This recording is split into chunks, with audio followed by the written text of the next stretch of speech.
How to fix songs not playing in YouTube Music in iPhone 16e.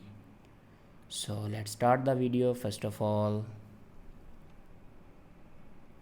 open YouTube Music, and then on top right corner you can see the setting icon. Now click on it and then click on settings. Now click on playback and restrictions. If you turn on stream via Wi-Fi only option, then turn it off. After turning this button off, then go back to your home screen and open settings. Now click on general and then click on iPhone storage.